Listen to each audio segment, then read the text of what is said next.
Perfect. Welcome to the, oh, beautiful. The first thing we do is we lose our slide there. Okay, so let's try that again. Welcome to the latest Ursula Meyer Advocacy Fund training sponsored by and presented by the California Library Association. We have our introductory slide for those of you watching the archive version. We're going to go silent for about 30 seconds. Enjoy it. It's about the only 30-second period of silence you can expect in the next 2 hours. So here's your chance to absorb what we're about to do, and then we'll jump into it.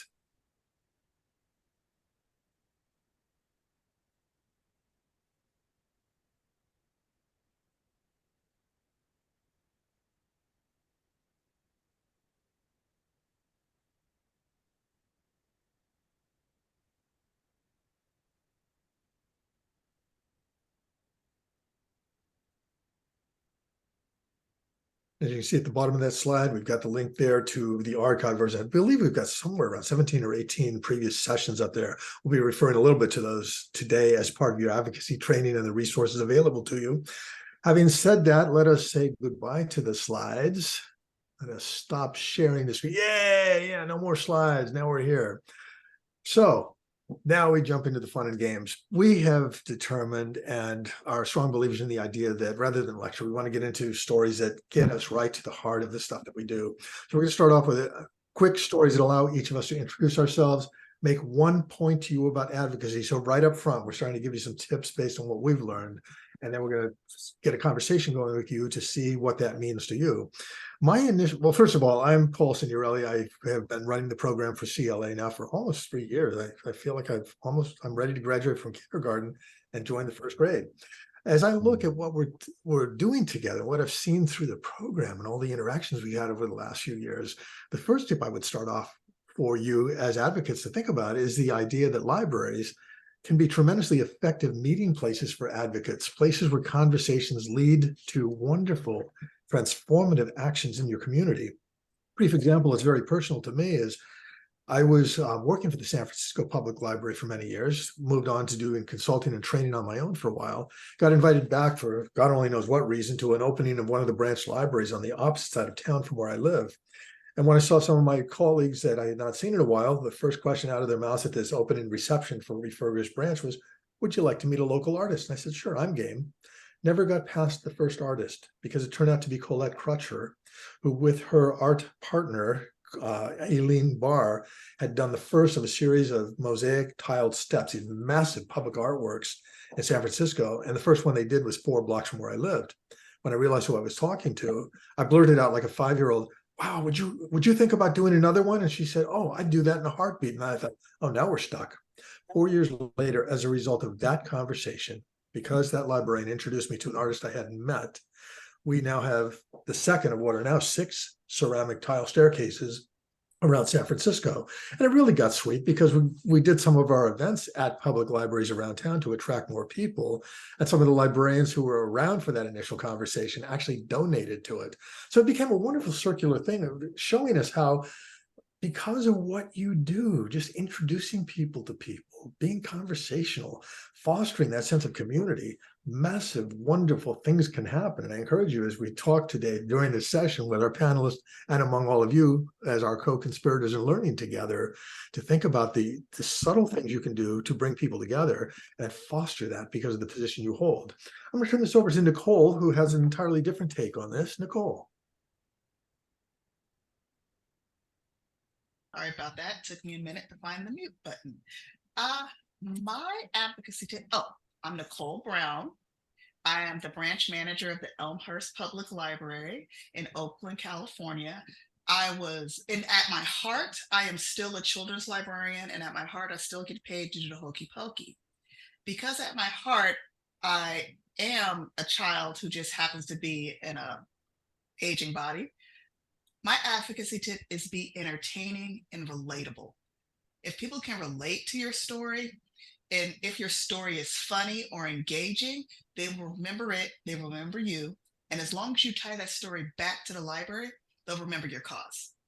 So I'm going to tell one Paul hasn't even heard yet. So I am in this little lovely library, and we have a backyard, and we have a garden, and we have everything. Our neighbors right next door, because we're in the middle of a neighborhood, have 5 or 6 kids. Well, this summer it was the cousin house. They had anywhere from 12 to 15 kids. And all of those kids would come to the library every day. Well, these kids, being kids, figured out that there was a gap in the gate between their house and the library. So they treated the library as their extended backyard. The parents didn't care because we're a safe space. Here's the funny thing. One day, all the kids leave to go back home. And we're like, okay, the kids are gone. And we see the 2-year-old just open the back door as proud as he pleases and walks in the library. And we're like, is baby boy supposed to be here? What's Chico May doing in here? We don't know. He only speaks Spanish. So the library assistant goes, Chico May, did you walk here by yourself? He has his chest out. And she's like, oh my God. And we're like, oh. And she's like, Chico May, where did you come from? And so he proudly walks around and shows us where he got through the gate. And we're like, oh my God. And we're freaking out because we have no idea how he did that. And then so we're yelling across the fence. And then so the mom comes, the cousins come, they get their baby. And then in hindsight, we all have a laugh. But here's the deal. 15 kids over the summer, including a 2-year-old, knew we were a safe place. The mom did not panic because when she realized her child escaped to come to the library, we are a safe space. And if you want safe spaces in your neighborhoods, you have to pay for them. You have to create them. It is my job to nurture the space, but as community, it is your job to pay for the taxes and to make it possible for me to create the safe space. So you see how I tell this story, how we're a safe space, and I talk about what you need to do to help me continue the safe space. And you were listening to that story because, well, who doesn't love a story about a beautiful baby, right? So that's my tip. Thank you. Nichole has just hit a theme that runs all the way through our session. We oftentimes talk about the importance of effective storytelling and advocacy. And you'll see that we try to model that. We're going to encourage you to model that in the exercises we do with you. Thanks, Nichole, for a great start of what we're trying to propose here. Let's go down to the southern part of the state. Essraa. I can't promise a cool story with babies like Nichole. I mean, Nichole's stories will always be better than mine, and I think better than everybody's here. But I'm originally from Egypt, and when I moved all the way from Egypt to the United States, the word diversity was something that I never really used because I lived in a homogeneous country. And when I moved to the United States, specifically California, and I'm an academic librarian. I work as the coordinator of diversity initiatives and development for Chapman University. I'm an academic librarian as well, and I teach research skills for the students at Chapman University. And one of the things that I started working on when I started working at Chapman in 2009 is curating exhibits. And the first exhibit that I started working on was curating an exhibit about the Jewish culture.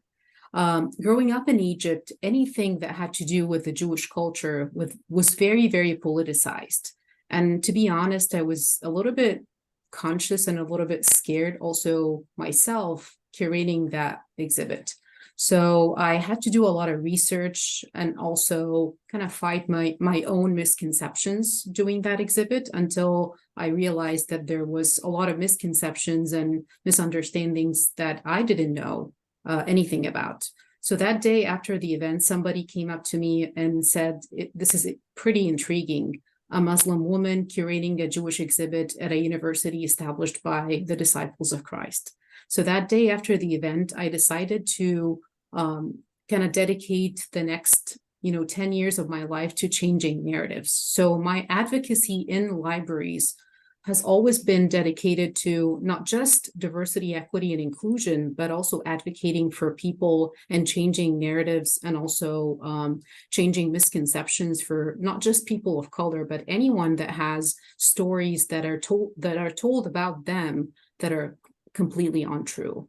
So that's why I've been coordinating diversity, equity, and inclusion initiatives for the past 12 years in the libraries. We've had extremely successful stories and initiatives. We've had an extremely successful project in the library for the last 10 years called the Story Rooms. I think Paul came to our library maybe a year ago, and he's seen what we call the Story Rooms. Each and every single room in our library is named after a community or some of our donors and some of our alums.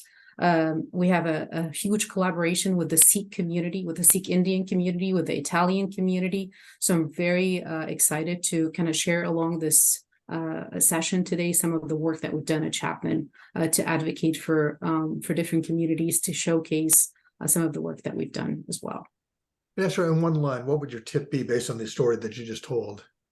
Be open to learn. I think my advocacy started when I was curious. I think when I was assigned that project, I was scared because it was something very different from me. But out of that being scared, I started to be curious. And once I started to be curious, I started to kill that curiosity with education. And then once this education started coming, I started telling myself, well, all these misconceptions, I started killing all those misconceptions with education. And then I started going, I even started going to Shabbat services to kill the misconceptions about Jewish people. Because growing up, I had, you hear from the news, from the politics, from the media, some of the shows, all the things that you hear about, always about the other. So you have to educate yourself. So I think curiosity really is a huge thing that helped me personally and helps a lot of people. So curiosity and education are the two buzzwords for me.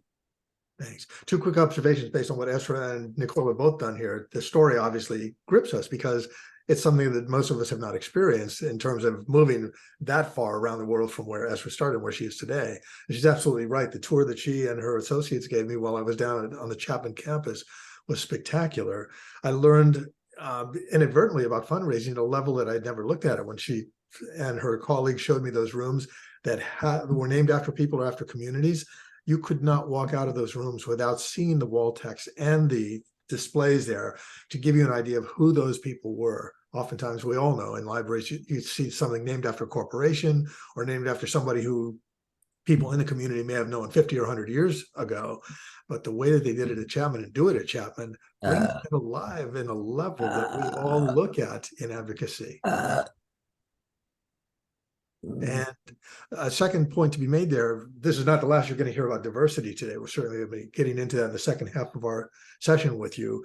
But if it's a topic that you are intrigued by or struggling with, we have had previous Ursula Meyer sessions. Essraa was part of a panel with that. Essraa, besides Jill Hurst-Wall, do you remember who else was on that one with us? I think there were 4 of us all together. Yeah, I can put the link to that specific one. I know I have it. And Great. I also just put the link to the story rooms because we created a virtual exhibit for all the rooms that we have in the libraries, just if people are curious about them. Because we've won awards, like national and international awards specifically for those rooms, for the work that we've done. There's also some international rooms, like we've modeled some of these rooms after a project that was done at the University of Pittsburgh. They're called international rooms. So some of these also exist in University of Pittsburgh. They're done in similar ways, but a little bit different. So you can check those out as well. I think those are the 2 universities that I'm aware of that have done similar work in their libraries that kind of tell stories in university libraries rooms. Great. For those of you interested in the fundraising side of this, we have set things up for December, our Ursula Meyer session that month, second Wednesday of the month. We'll have Nanette Falk, a colleague of mine who's been doing grant writing for years and years and years, is very much into the community of fundraisers and organizations in the Seattle area who are working to make community change. So if that's something of interest to you, we'll have that up on our website within the next few weeks at CLA, so you can look at that. And finally, Deborah, who has just done so much at so many levels in advocacy. Let's turn it over to you for your story and your tip. Hey there, my name is Deborah Doyle. Currently, I'm the commission chair for the Sonoma County Library, and I've been active in local library things and regional and state and national for a long time. I was the president of the California Library Association for a little bit, for a year, and am the president-elect of United for Libraries, which is the division of the American Library Association, of friends, trustees, foundation folks, corporate donors, and that sort of thing. So it's great to be here. And my tip is actually, and I also I have worked as a librarian in corporate libraries and in government libraries, but for public libraries, my real passion is for advocacy for the community. And so my tip is to not forget to reach out into your community. Don't assume that they know what you're doing in terms of the library. Don't assume that they know what you need. You have to tell them. And because that will really make a difference in terms of where you get funding, how much you get funding, how much the politicians are paying attention to you, because those folks are voters. You know, folks who work for libraries are, for the most part, public employees. And so your expertise and your position and your wealth of information is incredibly important. However, your voice, because you're a public employee, doesn't really have as much power often as say someone from your community who takes the time to go to a politician or something like that. So my little story is, and this is casting our minds back some years, the federal government decided that they were going to distribute some money for library construction, which then filtered out to all of the states. And so in California, California then was going to be giving some money out. So lots of people tried to decide how they were gonna make their voices heard in Sacramento. And so in San Francisco, and I was with the Friends, I was on the board, I think, of the Friends at the time. We put busloads of people together. We sent postcards. We got kids to, we produced little postcards that were kid drawings of why I love my library. We made sure that hundreds and thousands of these postcards got to Sacramento to make sure that the legislators knew that we were coming. And we came, and lots of people from all over California came up to get a fairly small source of funding. And so everybody knew that not everybody was going to get the funding. And we had two projects in mind, and the city of San Francisco said, well, you're going to get that money. So, and we said, well, maybe not. But in fact, we did get the money. We got the money for two projects because I believe we made sure that the library drew the Friends, and the Friends is a Friends and Foundation organization. So they drew the Friends and Foundation in, and made sure that everybody in all of the branches, the patrons at all of the branches, knew what was going on, and that money was incredibly important to make the San Francisco Public Library, which at the time was not very well funded, and now is one of the best libraries in the country.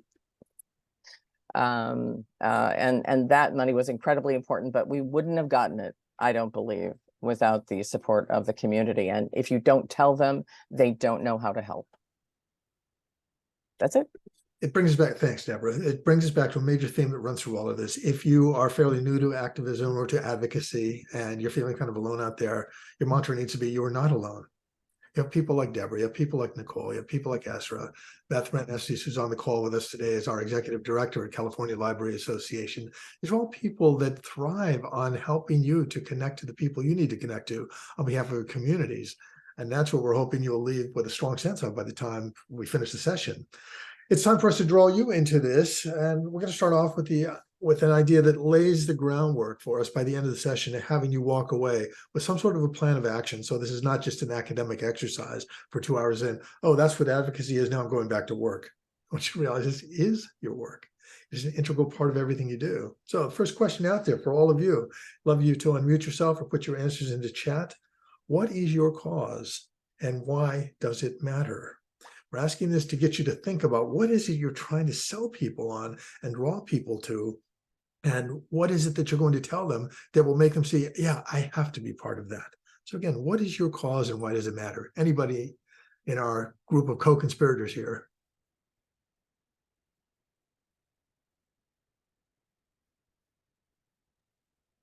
Hi.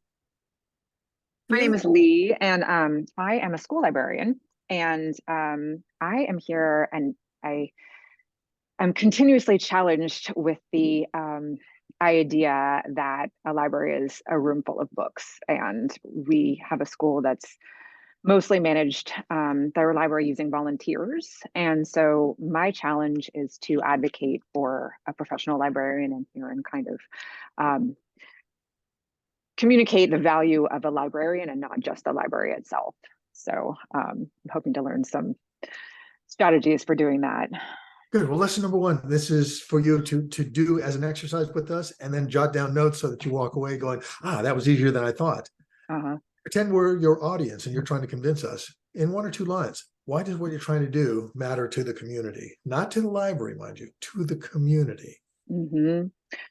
I would say one thing that I think Nichole said about libraries being a safe space and having a place where students can come during recess, during lunch, not even in relation to the curriculum, but just having that space available to them and having an affirming position to support students. So that is where I tried to lead, and I feel like that has a lot of kind of emotional appeal to parents and caregivers. So yeah, it's hard for me, I think, because I tend to want to start talking about data, and that's when I see people's eyes glaze over. So I'm trying to make it more personal. The data, of course, is for the city council members when you want to glaze their eyes.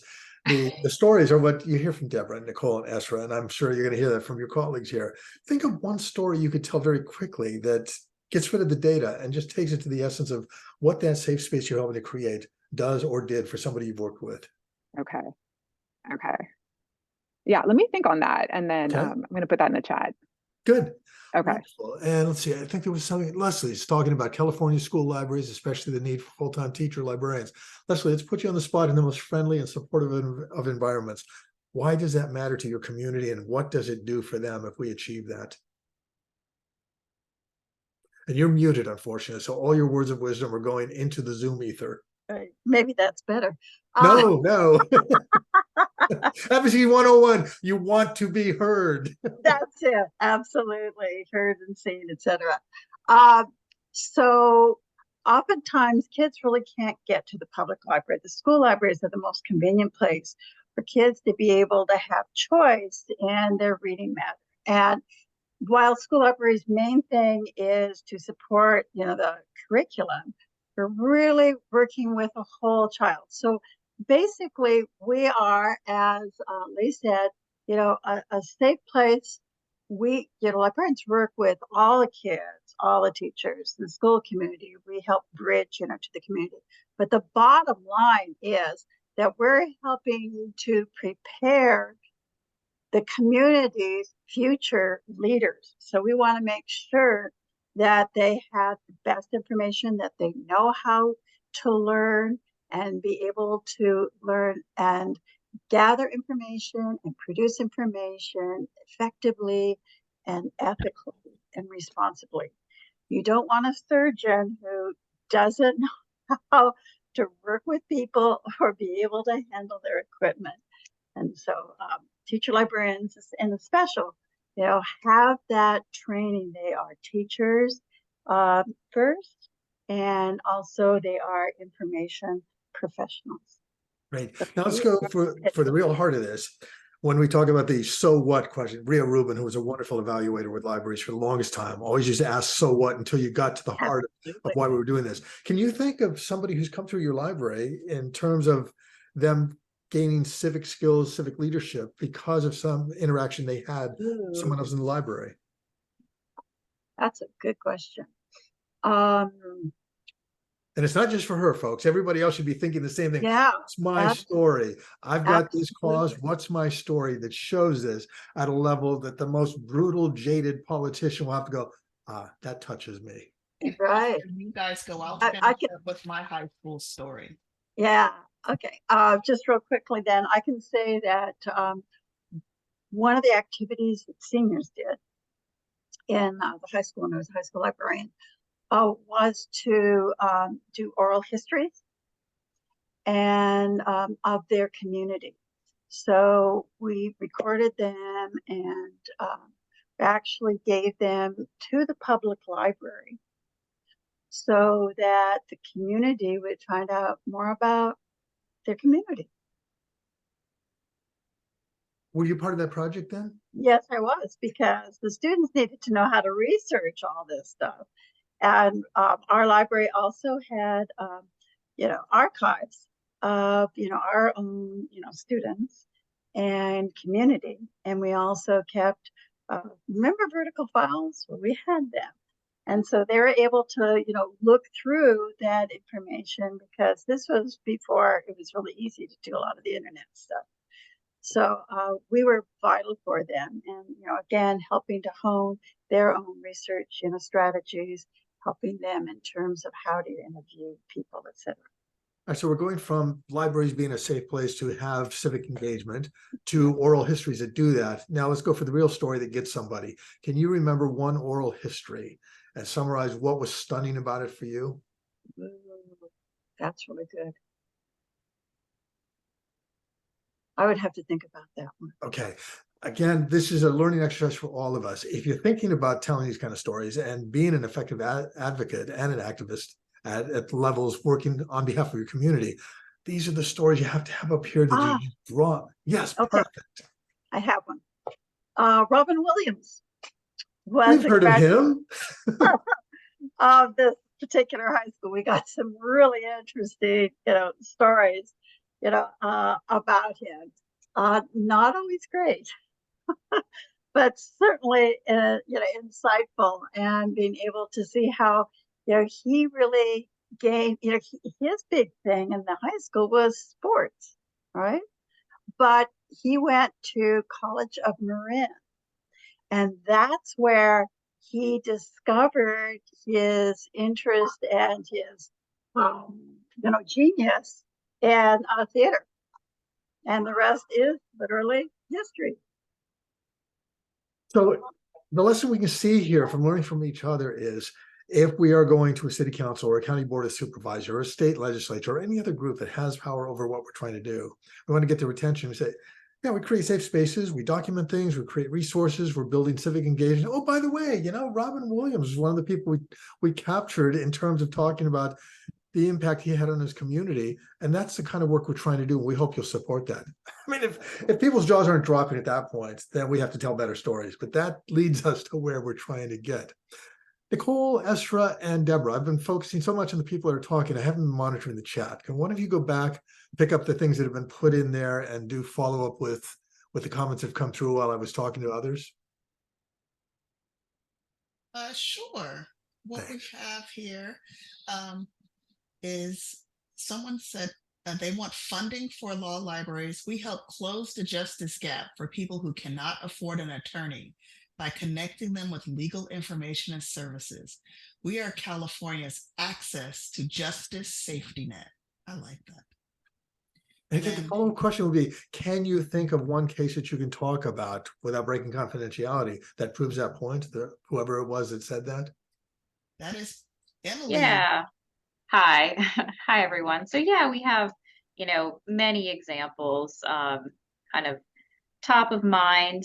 We recently had a grandmother who came in. Her daughter was kind of swept up in the opioid crisis, and CPS had gotten involved and had removed her grandchildren from her daughter, so from the mother's care. And so she needed to get the kids to their medical appointments. She needed to get it was called the caregiver's authorization affidavit in place. And then she also wanted to work toward petitioning for guardianship of her grandchildren. And so we assisted her, we gave her resources so she could kind of get started with that process, get the kids enrolled in school, connecting her with legal self-help books, legal self-help information, with legal assistance for seniors. So a local legal nonprofit who could provide her with representation. So she came in very overwhelmed and kind of very desperate. And then I think a few hours later,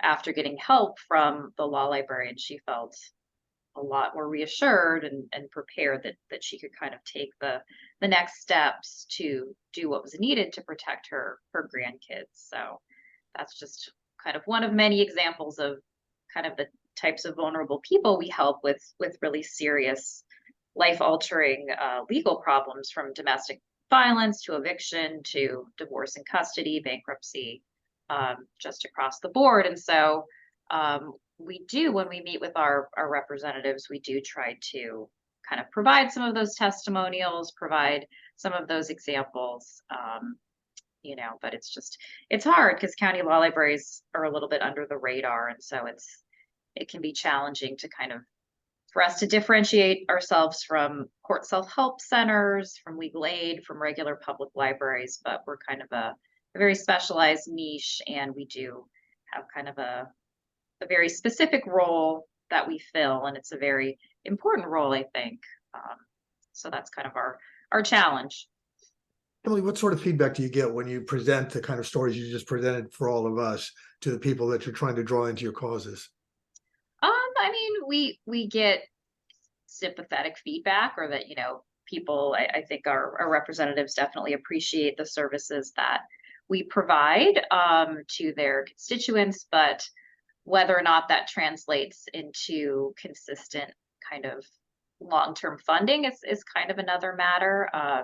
Without getting into it too much, I don't want to, take over the session, but California's county law libraries have been advocating for some state funding for, over 10, 15 years. And we've had some success over the past 5 or 6 years, but most recently, the state budget, for FY 23-24 was very tight. The state, this year their coffers are a little bit drained, and so they didn't have supplemental funding that they were able to provide to county law libraries. So I think just kind of figuring out a hook to really convince them that we are a cause worth supporting, as our court filing fee funding kind of continues to be eroded over the years, so that if they want to kind of save this really kind of unique community resource of county law libraries, that they need to kind of come through, hopefully with statewide regular funding. And so just trying to kind of make that case for why we are necessary. Emily, how much do you work with what experience do you have working with the California Library Association through its legislation and advocacy committee, or through the lobbyists that CLA has on behalf of libraries all over the state?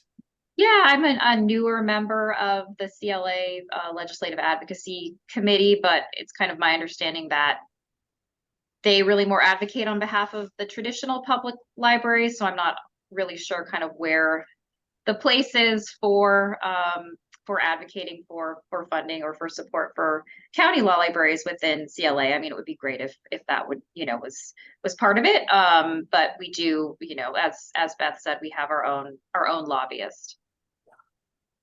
And again, we'll talk about this a little bit later, but the more we collaborate as organizations and find the issues that are common, the stronger we become.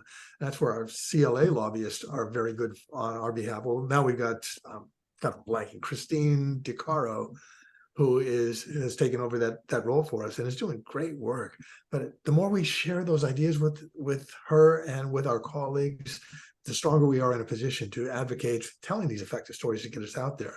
Deborah, you've been on this probably longer than the rest of us on this particular panel. Any tips you want to offer in terms of what Emily's just talked about, with a niche part of library land needing the support of others? Well, I think, welcome to the Legislative and Advocacy Committee, Emily. Oh, thank you. It just, just a reminder that the committee needs to be reminded that this is something that we need to pay attention to. And if and Larry Myers has been serving on that committee for a long time, so he is certainly a voice for the law libraries in California.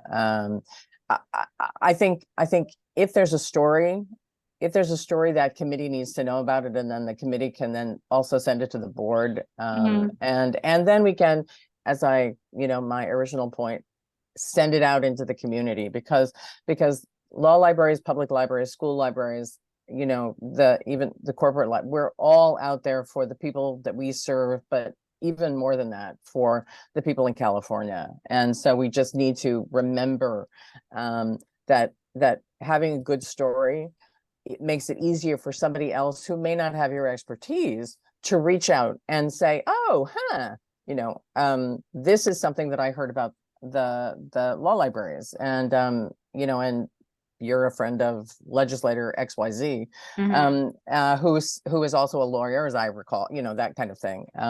But having the story ready, the elevator speech, we used to talk about that, the elevator speech, making sure that you know the story that you can pass on is so helpful for the other people that really want to help you. It's just that they're not sure of it. So top level stories, you know, truly. Okay, thank you. Thanks, Deborah. Yeah. Catching up in the chat, there are a couple of tips that have come in during the conversation. In that version, rather than in the live audio here, Deborah was talking about giving school boards tours to create stronger awareness there. Already, I think, covered what Leslie was talking about with teacher librarians. Shoshana is talking about her role focusing on early literacy in families with children under 5. And she says she works to remind people about the wonderful array of free resources our libraries offer. Again, we cannot do enough for that. You hear us throughout each of these programs talking about the resources we post through CLA for advocates. And we've got a lot of colleagues like you out there doing this kind of stuff. So she's newer to libraries, just starting the MLS program. Congratulations. But come from a big background of community events locally and excited to be at many community events and raising visibility at our libraries. Leslie added a comment in there about, speaking of touring, she did a 3-minute video about the private schools library. Again, let us not forget social media. Right now, of course, with everything that's going on with Twitter becoming X and so many other negative stories floating around, social media still can and is an effective way to reach certain people if you know where they are and you go where they are, rather than expecting them to come and seek you out just because you think Facebook is best and that's not where they are.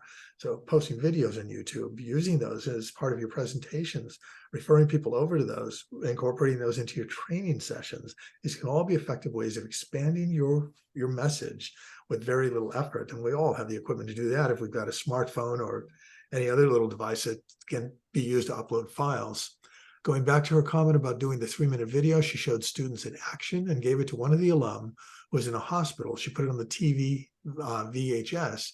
As a result, that alum gave the library $1.2 million to pay for its renovation. Now, I know I speak quickly. This is a point where I'm going to slow down and reread that and say, think about that. As a result, that alum gave the library $1.2 million to pay for its renovation. Good payback on a 3-minute video? Yeah. Beth, the comment we already read, law libraries have their own lobbyist, and Nichole followed up part of the conversation we were just having, saying, you're in the right place. Your mission will be to include jail and prison libraries in the conversation. So we've gotten around some of the stories and some of the tips that we're starting with here. The idea of keep it personal, focus on the needs of the community and the needs of your partners, rather than just going out and saying the library needs this, because you want to engage them early on. And Paul, can I add one more thing? Please. Even though I'm not involved, because I'm in the academic world and I'm not as involved as Nichole and Deborah and you at the legislative level and all that stuff. But one thing I've noticed, and I think I mentioned that to you before, is that sometimes we forget to capitalize on things that are already happening.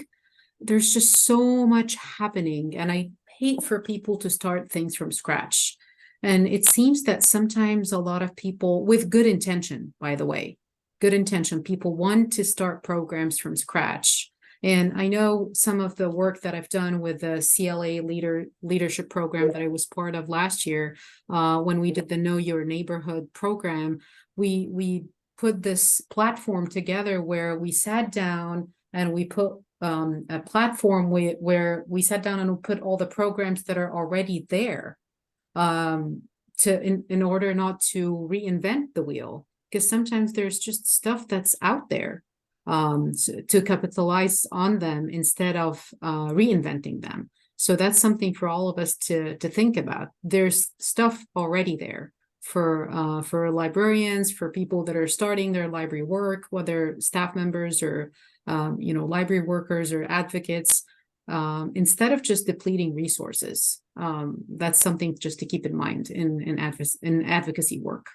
Thanks, Essraa. Anyone that has resources that we have not been promoting yet, get those to me. Paul@paulsignorelli.com. I maintain it. We have at CLA's advocacy stuff. Yep. Where we've got list resources. We're going to be updating that over the next few months. So Yeah. if you want to share with others, an easy way to get them out there is send the link to me and I'll get those on that page. And sometimes funding too, right?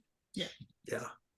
I wanted to follow up with what Essraa is saying as well, is don't forget to talk about who you're serving and how that helps the community, especially with jail and prison librarians.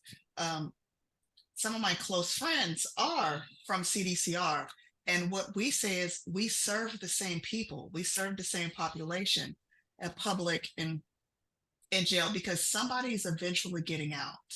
And remember, when you are a good library user and you learned how to use the library in jail or in prison, you are going to be a library user when you leave. And you might also end up being a college student because of what happens in the library. So don't forget to mention that when you advocate for jail and prison libraries, that is part of the rehabilitation and the recidivization of the population so that they don't recidivize or go back and commit another crime. You're providing a pathway to stay out, because when people hear that, they're immediately going to say, oh, that is right. If someone can get education and resources, when they come out, they have a better chance of making better decisions. And so just think about all of us, who you work with and who's in your neighborhood and who's in the community that you may naturally work with that you don't think about. But yes, prison, jail, and public librarians, we all serve the public, just in a different room. Thank you. All right, so we've been bouncing around the idea of what are some of the tips we can offer you. Let's go back to a very basic question that we all should nail down to have a meaningful conversation here, and that's, how would you define advocacy? Anybody on the panel want to take a whack at that, referring to the PLA definition or anything else we've discussed among ourselves in terms of how would you define advocacy?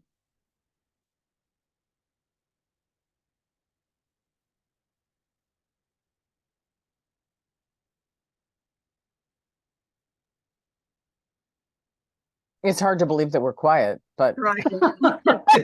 We don't know. Advocacy, what's that? So one thing that my understanding is that advocacy really pushes for change. So it's not just we want money, but change for the good. well, I think it's also education and information. Advocacy never ends.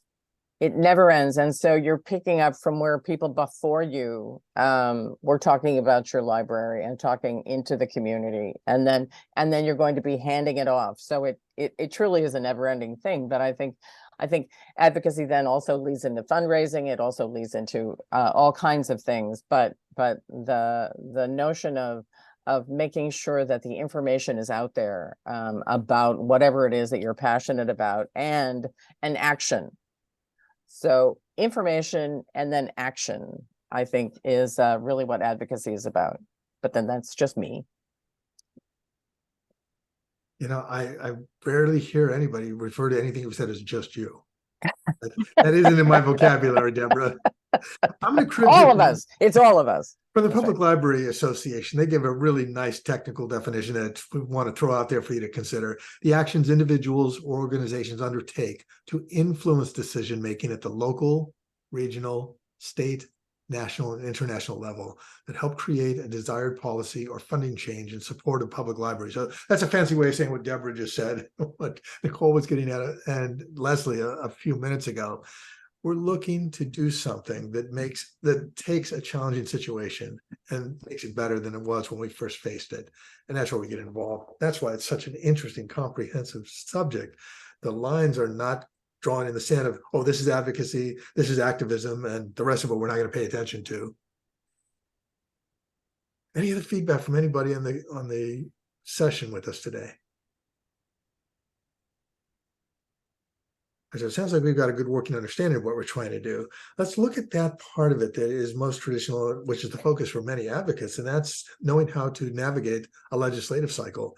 If you've been following the news at all, here in California this week, we're in the final week of the legislative session, where all these bills that have been discussed over and over again since the beginning of the year in various forms and various committees. It's all coming to a head.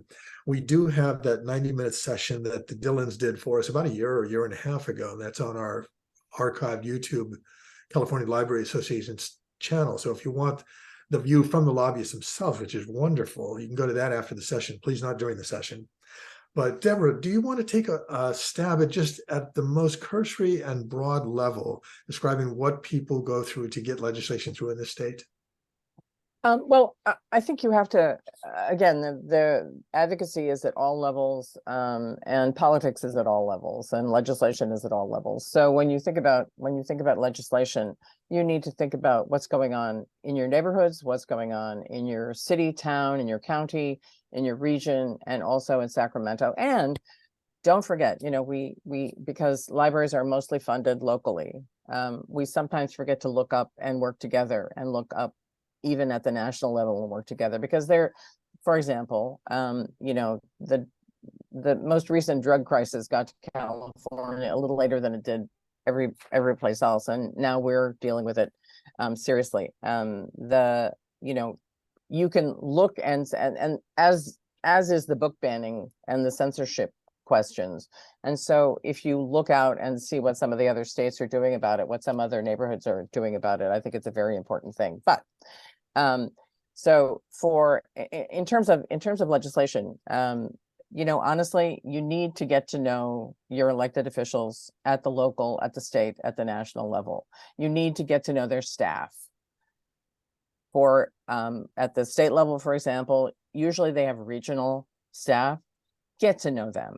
Make sure they know that the library is a safe space. Make sure if they need a meeting space for a community group, let them know that the library is available. And so you get to know them, and then you aren't knocking on their door to say, I need something, without them knowing who you are. And so in terms of how bills get, I'm not sure that you want me to do that, Paul, how bills get introduced. Yeah, just at the level it says, it's not just you introduce a bill and it's passed. Give an idea of what sort of committees something goes through without doing it step by step, Right. month by month. Well, and and Sacramento is a very interesting place if we're just going to go at the state level. For example, there's bills arrive, and sometimes they get completely rewritten, and sometimes they get completely rewritten the day before they're supposed to get passed. But usually there is a strong group of individual community members or corporations or organizations who want to support something. And so then they bring it to likely legislators, and the legislators introduce the bill. It goes to the committee, it goes to a committee. And a lot of California's conversation revolves around how much this is going to cost us. How much is it going to cost the taxpayer in California? Because we have a pretty high tax rate. If it doesn't cost much, then people are more likely to look at it. And, these bills can go into a suspense file and then get reintroduced. They can go into a suspense file and then disappear and then get reintroduced if someone is really passionate about them the next year. But libraries that tend to have something to do, legislation that tends to have something to do with libraries, because we do have a lobbyist, and because a number of library associations have lobbyists, California lobbyists, they come to the California Library Association Advocacy and Legislative Committee tends to review them. And we sometimes support them. We sometimes don't say anything about them. And sometimes we say, no, we don't like this. The ones that we say, no, we don't like this, our lobbyist is fabulous. And so she can work with the legislator's staff. And again, it's staff, to rewrite things, to note the things that are going to be a problem. For example, who's going to pay for it? If they put libraries are going to provide Narcan to everyone. That was one of the bills. So who's going to pay for that? And so that has been a lengthy conversation. And then, and often it depends on political party. If and the Democrats have a very large majority in the California legislature. So but but that doesn't mean that, that doesn't mean that Republicans don't support libraries at all. I mean, some of our strongest supporters over the years have been Republicans. It just depends on their background. It depends on how much information they get from the people who actually elect them. So the job is to get the people who actually vote for them to talk to them and tell them how this legislation is going to have an impact on libraries. And libraries means library users, and library users are voters often. So it's communication. It's but if there is a piece of legislation that is of interest to your community in terms of its impact on a library, reach out to the legislative committee, reach out to your library director, have them get in touch with either the CLA board or the Committee on Legislation, and we will make sure that the lobbyist knows that there's a concern out there. A key point that Deborah made a couple times, you cannot say this often enough. Don't just rely on the legislators, know their aides. That's where a lot of the action happens. The project I described at the very beginning, where we did a public arts project, $467,000 project with a lot of private donors, some local businesses, but it did involve city county officials here in San Francisco. And we found the real godsend was in knowing the legislative aides rather than the county supervisor. The supervisors put their signatures on the legislation. The legislative aides get the information in front of those legislators and get them to say yes when we need them to say yes. You cannot overestimate the power of those legislative assistants in getting something done. So do not wait until the moment of crisis when you're trying to get something passed and you're at the last instant when it can be approved or not approved. You want to have those ongoing relationships by bringing people into your library, letting them see what you do, letting them know the important role the library plays in the lives of their constituents and those people you serve. Deborah? And you can do things for them. Do not always make it this is what I'm asking for. I can do things for you. For example, Vicky Cervantes in the Porterville Library provided a space for the Speaker of the House's staff member to meet with the community, because they're running around. It's a big area, and the library, before it burned down, and now they're building another one, was a very safe space for voters. I mean, for people to come in and meet the legislative aide to talk about what their problems were, and to get them to the congressman. And so we can do things for them. We can take pictures, we can put them in our newsletters, we can make sure that the word gets out about the projects that they like. And that's the thing. It is not oh, please, I'm begging you to. It is, the library is a central space in your community, and all of these voters are coming into this library. And so this is what we can provide: safe spaces. We can provide someplace for you to chat with them. We can also, in our newsletters, tell them what's going on, so it's, anyway, sorry, babbling. No, that's perfect. And that pretty much takes us to where we wanted to be at the end of that particular segment, in talking about some of the basics that are going on, so that everybody isn't falling out of their chairs going, oh, my back hurts. Let us take advantage of the fact that we can actually take breaks and get up and walk around our own rooms and come back. So let's take about a 5-minute break. For those of you that have questions for the panelists and want to ask, we'll keep this informally going. But those of you that need to step away, feel free to turn off your cameras, turn down the volume, go play with your cat for a few minutes, and we'll start in about 5 minutes. If we see that we're having nothing but silence here, I'll ask Karen to stop the recording so that the people watching the archive version aren't watching 5 minutes of us going, who's next? But in the meantime, just on the off chance that there are questions you have, let's keep the camera running and let's take a break. So anybody who's out there on break, anything you want to ask the panelists that we haven't covered yet?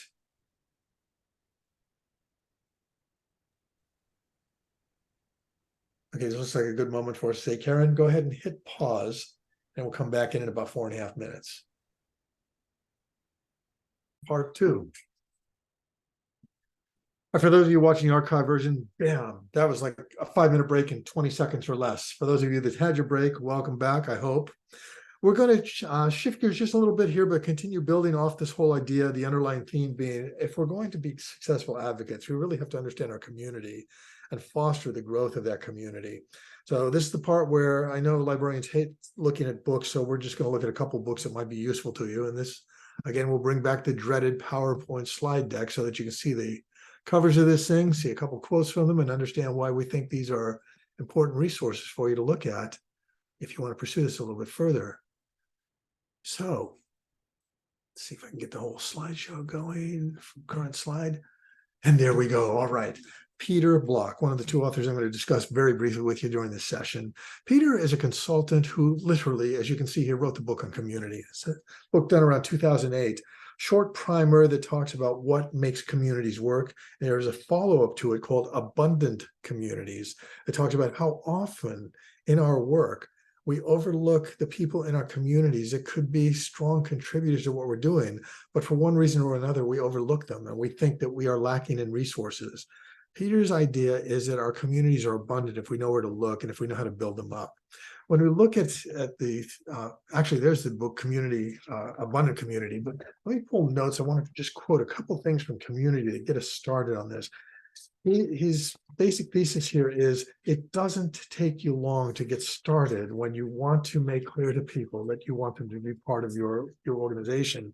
I saw him do a workshop when the book came out, and his way of showing a group of trainers, about 250 of us in a room, how to quickly build community was to ask a loaded question that everybody was primed to answer. Because I have 250 trainers this question that we've all got opinions. And that was, is the room we're in conducive to learning? We were all sitting shoulder to shoulder in a big auditorium. The overarching answer from everybody was, no, this is not a great conducive room for learning because we're shoulder to shoulder instead of seeing each other. Peter's challenge was take 2 minutes and reset the chairs in a way that you think makes it a better learning space. In 2 minutes, people had recreated parts of that room. So instead of shoulder to shoulder, there were semicircles, and he had sort of disrupted the whole idea of there being a stage with one person controlling the audience. He gave us another 2 minutes to fine tune that. And pretty soon he had this wonderful snake all the way through the room so people could see each other in smallish groups, but could see the larger group.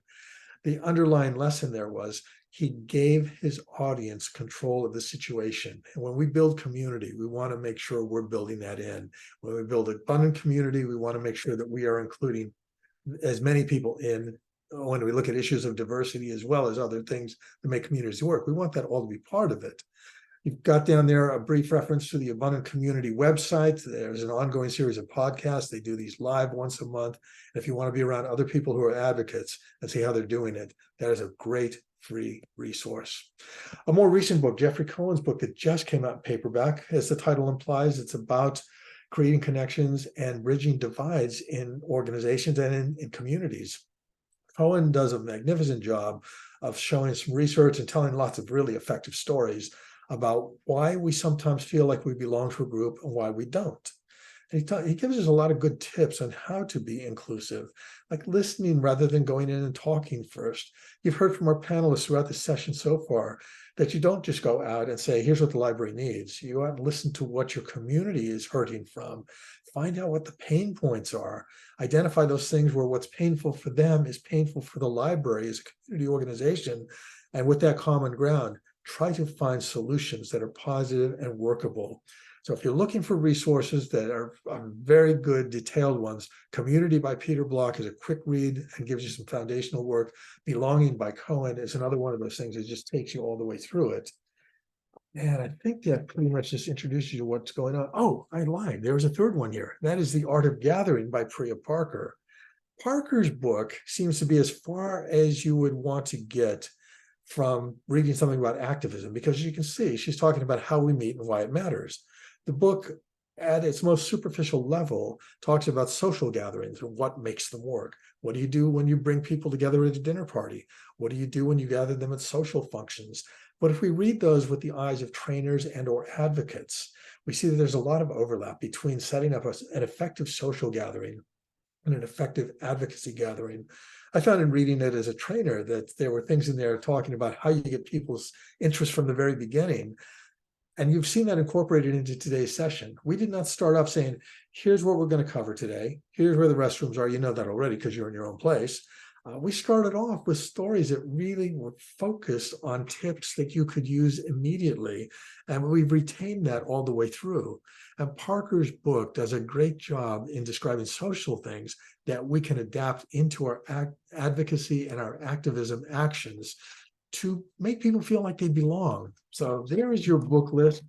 when we did this live on site, we spent a lot more time running some exercises around this, but frankly, we don't need to do that because the conversations we're having right now are the meat, the bread and butter, the meat and potatoes, and whatever other cliches that I can get to make people hungry here. That gets us down to things and gets us ready now to work into the second half of our session today about relationship building, creating a place for everybody, how we interact. So starting that off, a question for the panelists here. What's one tip you would offer colleagues interested in expanding the diversity of their advocacy efforts? Again, what's one tip you as a panelist would offer colleagues interested in expanding the diversity of their advocacy efforts? Anybody?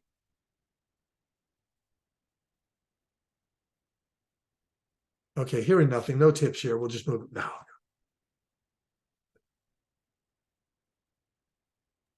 There are all kinds of organizations in our communities that that focus on, you know, people come together, and so there's an African American business leaders group in Sonoma County where I am. There are all kinds of interesting groups. Get to know them.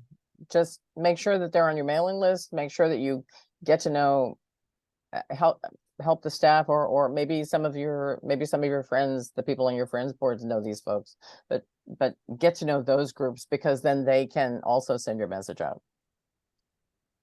And my tip would be, when you think about diversity, think beyond BIPOC and think about all the ways we can only target one demographic. If you have a large children and parent population, are you paying attention to your senior population? If you have a lot of nannies and stay-at-home moms, are you actively targeting working parents? It's like, just really look at the opposite of who comes into the library, and that'll give you a lot of doors into who is not there and who to advocate towards. Because remember, we're not just advocating for a cause, we're advocating to get people in the building and to get library cards and library usage, because usage is also support. And that's right, Leslie, folks with disabilities, yes. Yeah, my answer would be very similar to Nichole. I mean, my answer to that question is always, it's very tricky, because diversity, to answer the word diversity, it's very broad. I mean, even the definition is very broad. We keep adding more and more and more and more, because people are identifying as, in many different ways. So, I mean, to even Nichole's point, it's way more than BIPOC and way more than a Muslim woman in a headscarf. I mean, like 10 or 15 years ago, people thought just putting a Black person, an Asian person, and a Muslim woman in a headscarf in a picture, then you're good. Then that's not really what diversity means. So really, it has to be very, very organic. And it's really hard to answer your question. And it's not just about going to specific places, but really looking beyond your typical demographic is definitely a good answer. But really looking beyond your own comfort zone. So that's also another good answer, because you're always comfortable with your own community. Whether the people that come in your library or within your own community, like your mosque or church or synagogue, but maybe step into another community that you don't necessarily go to, or maybe go into and serve on a board, or like another specific institution that you haven't necessarily stepped into, and start building those relationships. And then from there, you're gonna be introduced to other people as well. This is how I build my circles. I've seen so much over the last 15, 20 years in terms of diversity training itself and our ideas about reaching out. 20 years ago, it was pretty common for a bunch of people who all looked alike to sit around a table saying, why can't we get this group in? Why can't we get that group in? And people that really had already come a long ways in terms of fostering effective, diverse organizations and diverse communities would say, well, how often do you go there? Right. How welcome do you make your organization? How open do you make your organization? Because we all know, you look at somebody and say, hey, we'd like you in because we'd like your voice, or we'd like the perspective you bring. Right. The first question, if you're on the receiving end of that, is, well, how many other people like me are there? And if there aren't any, why not? Right. So we have to be I'm gonna put a link. There's an upcoming webinar. Is put by I think San Jose State. They put those Library 2.0 webinar. It's a 60-minute training webinar. It's called DEI plus belonging for library leaders and staffers. It could be a good opportunity for people to. I think it's like $90 or something. So I'm not sure if your libraries would support it, but it could be a good opportunity to register and maybe look into what they're offering. It's going to discuss that topic. For people that can't see the chat because they're watching the archive version, can you give the date and again the organization so that they can go look it up online? Yeah, it's Library 2.0 and it's coming up. It's on September. Let me just put it here. Let me just put the date. It's September 28th. 2023. Yep, 2023. And if you're watching the archive version after that, which is probably pretty likely since that's about a week or a week and a half away from this, yep, you might be able to go back to that same organization, Library 2.0, and see if there's an archived recording. Definitely. That's a pretty common thing these days. Let's go a little deeper, though, on this issue of how we really foster diversity and show that we are interested and capable of responding in a way that makes people welcome and comfortable, going back to the whole thing of Jeffrey Cohen and his concepts of belonging. I remember early diversity training was something I absolutely hated, even though I was helping to arrange some of them, because so often the diversity trainer would come in and ask all the questions to make people feel bad about all the things they were doing wrong. And that's how the session would end. It's like, okay, now we feel awful. We're all like quivering jelly on the floor. What do we do about that? And I will always love a guy here in the Bay Area, Jerry Lew. It was L-E-W. Don't know if Jerry's still active, but Jerry came in as one of our diversity trainers at San Francisco Public and did a fabulous session where he just spent a few minutes saying, so what chases people away? And we were pretty honest about that. And then it quickly got to, so how do we reverse that? And he started getting into specific examples where he'd show videos and say, all right, what's your perception of this? And we became aware as audience members that we carried a lot of unconscious baggage. It was making us read body movement, language, and things in ways that by the end of the video, you realized weren't reflective of that. And then the real wonderful moment was toward the end when Jerry started talking about people with disabilities and revealed that he had one that wasn't obvious, but was an integral part of who he was. It was such a wonderful way to open it up, where Jerry first academically talked about it. Then he got us into realizing what our unconscious biases are. And then he started to show us that here's somebody that we thought of as one of us, but there was a potential line of division because of the disability he had that we didn't have. And then the understanding of, but it's still Jerry. And I've seen that in the best diversity trainers I've worked with and been lucky enough to learn from. If we can start to identify the fact that all of us have these unconscious biases, and instead of beating ourselves up over them, start to say, yeah, I have that. How do I work with that? And how can I most effectively make other people around me feel comfortable so we can accomplish something? That in and of itself is a wonderful achievement. I'm going to bounce this back to Essraa because I know she does a lot of work in this. Essraa, what are some of the things you've seen and done where people aren't even aware of the biases that are holding them back? And how do you help them pass that in a positive way? I mean, I'll say a story, like a personal story that happened in a professional context, maybe 4 or 5 years ago. And I have to say that these have definitely tremendously stopped happening over the last 4 or 5 years, because not just because of the work that have been happening, and people have been definitely way more become more educated about, you know, Muslim women within the United States and other communities as well. And it's not also that I've been suffering or anything of that sort. It's also people haven't had any ill intention towards me or anything, but it's always been really unintentional. So during my time at San Jose State, when I was doing my MLIS, getting my library degree, I got like 2 or 3 scholarships back to back. It just happened. One was because of my work in diversity, equity, and inclusion. And I thought it was really well deserving because I did like 2 or 3 DEI projects at Chapman that I submitted my work to San Jose State dean at the time for the program. She was really impressed. So and it was like a $200 gift card. So I got like a couple of scholarships and something along those lines. So someone came to my office and said, oh, that's pretty cool that you got those, 2 or 3 scholarships back to back. I guess I have to be a Muslim woman to get one of those scholarships.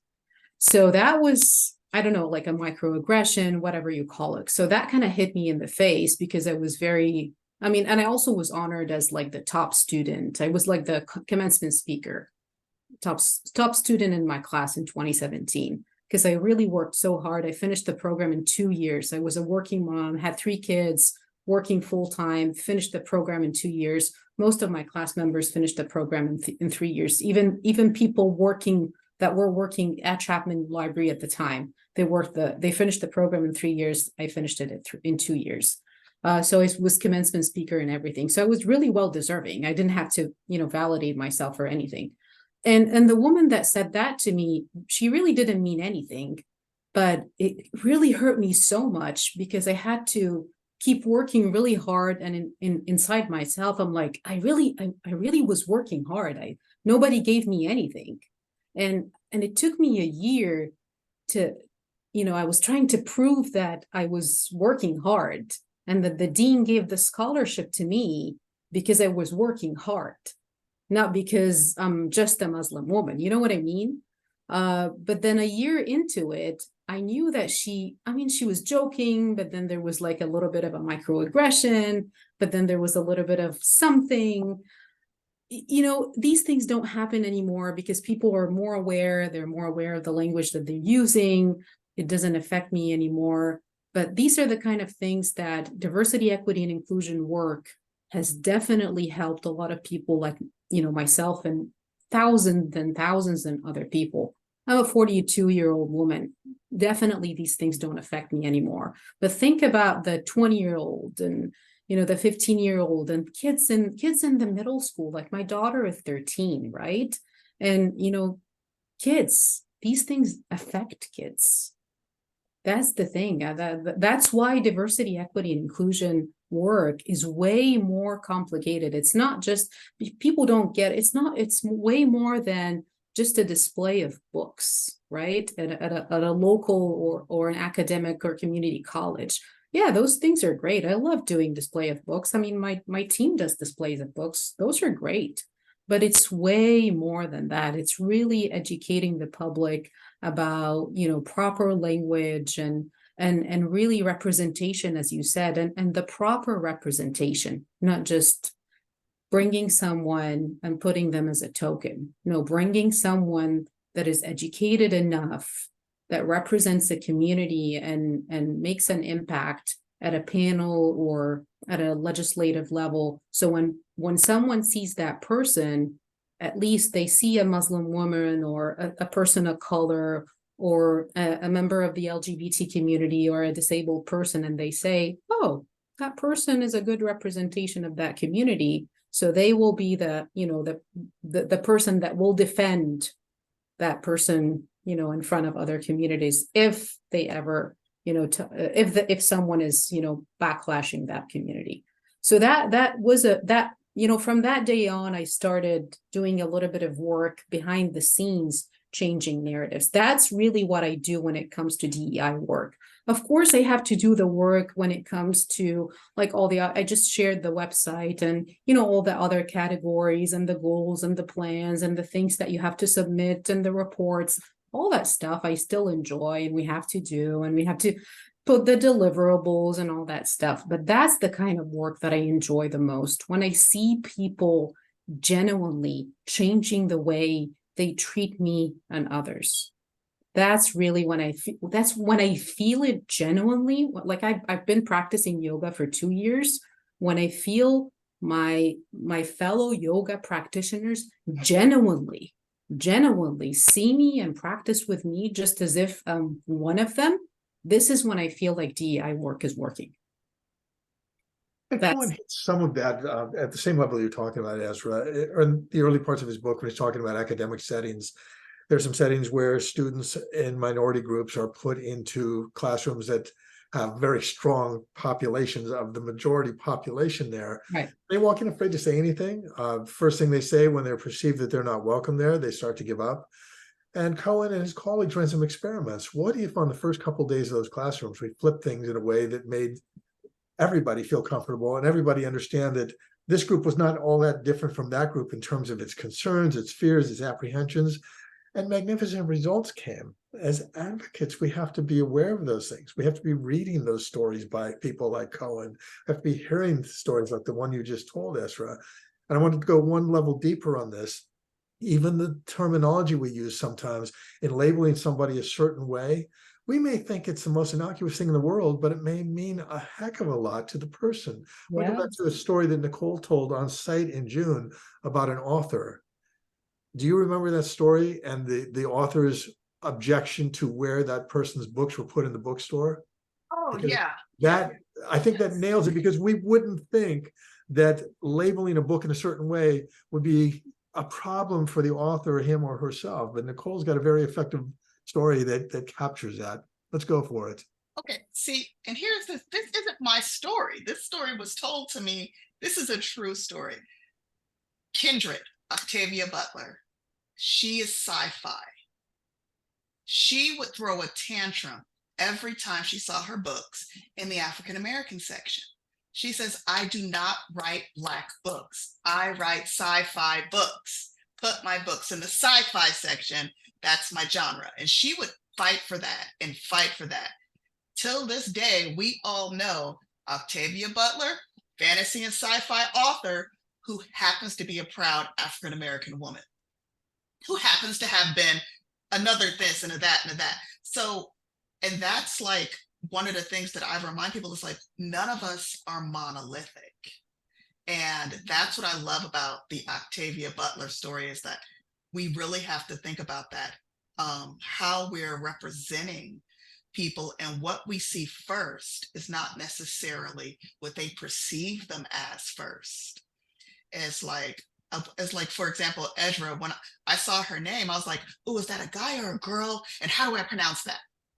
And then it's like, so that's one of the things, like, that was my first perception because of my perception towards the name. And then I meet this lovely lady and I'm like, oh, okay. I think I'm meeting a friend from Southern California. And that's who I met. I didn't meet an immigrant from Egypt. I met a friend from Southern California because my perceptions were open. So just really understand the diverse perceptions people are giving you. I'll circle back to that all-important theme that we will all at some point or another make an assumption that is at some level or another going to bother somebody else. And rather than hide from it or just beat ourselves up and be that quivering bowl of jelly on the floor, let us just be human about it and say, sorry, that wasn't the intent I meant at all. I've learned from your comment. Let's move on. And people, for the most part, are very understanding of that. We just need to be a little bit more forgiving of ourselves and open to those moments when we've done something that we wish we hadn't done, and then move on. I love Howard Rheingold's book, Netscape. It was called, I'm forgetting what it's called. It was a book on netiquette and how to behave online. And one of the points he makes in the book is, if instead of assuming the worst when we read something online, we assume the best, the conversations are much different. And if we do that within diversity, equity, inclusion, approach it with an idea of, I've got my biases, I may not be aware of them, but I'm willing to learn from them and to be better, then I'm better as an advocate. You're better as an advocate if you take that same attitude. And now we build those senses of belonging that Peter Block's talked about. We build those abundant communities and we get to those positive changes. That's the heart of what we're talking about today in advocacy. People that have been listening to us riff on this, any questions, perceptions, or your own stories about how you faced issues of diversity or challenges that have to do with drawing people into your community? Any of you that are on the call?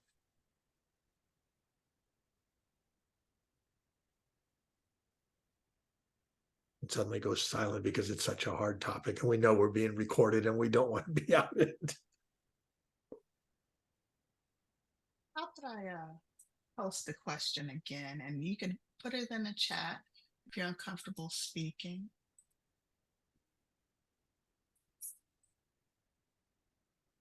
So Nichole just repeated in the chat, what is one tip you would offer colleagues interested in expanding the diversity of their advocacy efforts? Well, while you think about it, I'll give you another tip. Start with advocating your coworkers, and especially when microaggressions and things like that happen. I have a story, mind you, I won't tell you what branch it was because we're not getting written up because we cut up. So I was at a branch and we have, like you say, our 20-year-old library aide answers the phone. That person on the phone tells our library aide, I don't like your accent, give me somebody else. And I was like, that patron said, what? Give me the phone, give me the phone, give me the phone. I put on the most ghetto, fabulous, horrible accent. And then the person was like, I don't like your talking, it's unprofessional. I want somebody else. And so another coworker was like, give me the phone, give me the phone, give me the phone. And she decided to talk like Reba McEntire, horribly, like a horrible, and then so the patron just hung up. And then our young 20-year-old, she goes, why did you do that? And we're like, we don't care if she doesn't like your accent. If you're being professional and they understand what you're saying, you answer the phone. And so then the person calls back, the aide picks up the phone, and the person's tone totally changed. They just took the first person on the phone. And mind you, I admit we were cutting up, but that's what we do in Oakland. We passive aggressive. But we were advocating for our coworkers. So when you start advocating for the people in the room that work there, and you advocate for the teens in the room that work there, teens are allowed in this space. Babies are allowed to cry in this space. Breastfeeding is allowed in this space. It's easier to advocate outside the library for the people who are in this space.